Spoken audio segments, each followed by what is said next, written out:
Hello everyone and welcome back to my channel. If you're new, hi, I'm Lizzie. I'm a coloured pencil artist but also post other crafty art content not related to my business. So I'm glad to have you here with me today. The other day I was struck with a creative spark to make a happy jar.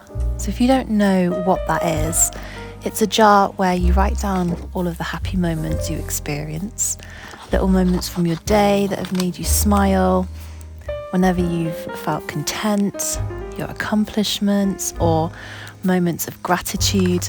And then at the end of the year, you can open up the jar and read through all of the good things that have happened to you throughout the year. You can also open up the jar when you're having a bad day to remind yourself of happier times. It's a really great way to become more mindful and present in the moment that you're experiencing. Life goes by so quickly, and we usually focus on all the negative things that have happened. So by creating a happiness jar, it's putting focus on all the positive things instead.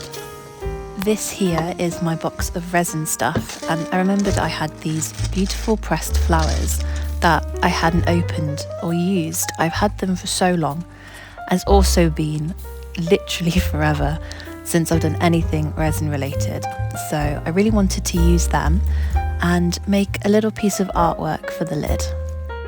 Daisies are one of my favourite flowers, so I wanted that to be the focal point of this piece, and then arrange some other smaller ones around the edge.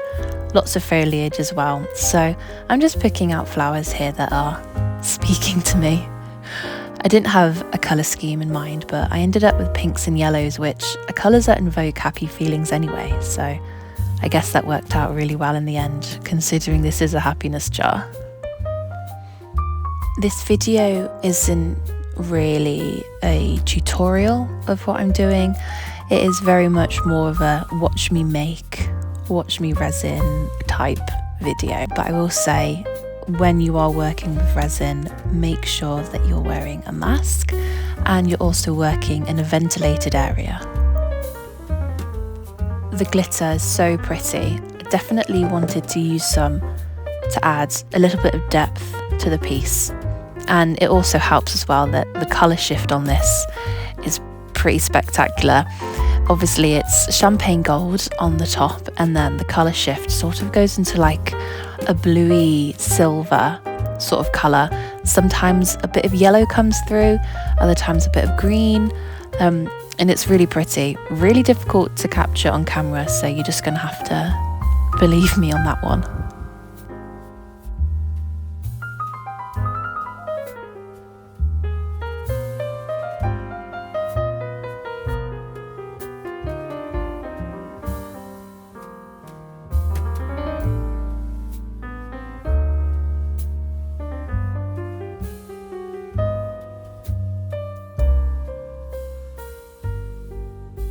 Whilst it was curing, I thought the label definitely needs something. The glitter in the lid added some sparkle, and that needed to be carried on down into the label. So I decided on using some gouache by Arteza. It's so pretty. Yeah, I just got the tiniest paintbrush possible. Don't know why I chose to use such a small paintbrush. Could definitely have used a bigger one. But I painted the edge in gold, and it was definitely the touch that it needed. Here you are, enjoy this long, satisfying tape peeling.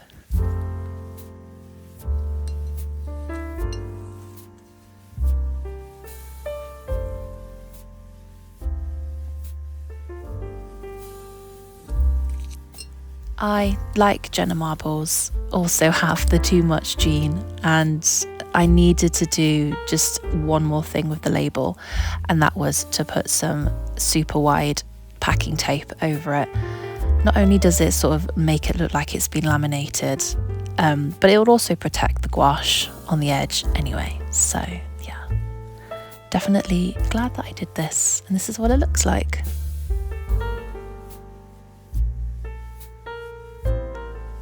I think the lid just looks gorgeous. I'm so pleased with how it turned out, and I'm just itching now to make all the jar lids in my house pretty like this one. So immensely proud of myself as well that I didn't get a single cat hair in the resin. And here's my number one culprit.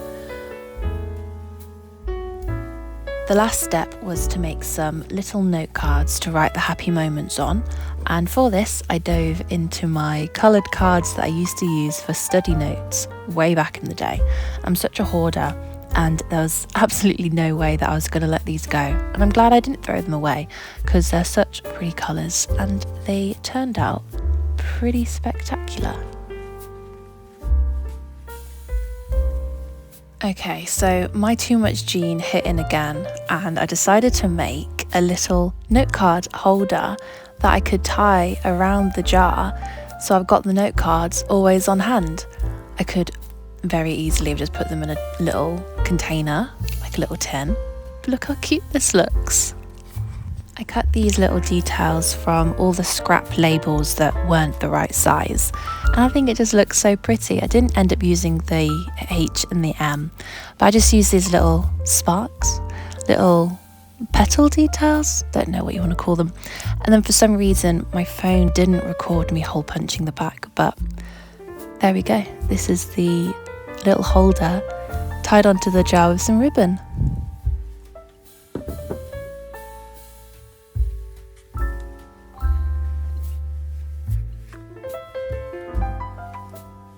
And this is how my happiness jar turned out with everything put together.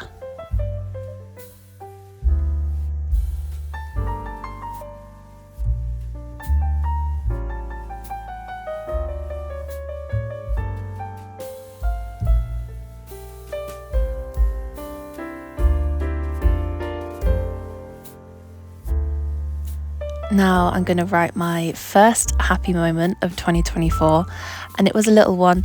It was cooking dinner with my brother. He came home for Christmas and the New Year, but he's back at his army base now. But it was so nice just spending that little bit of quality time with him. I hope you enjoyed this little random art video, watch me work. If you did, subscribe to my channel, hit like and comment anything, and I'll hopefully catch you all in the next one. Bye for now.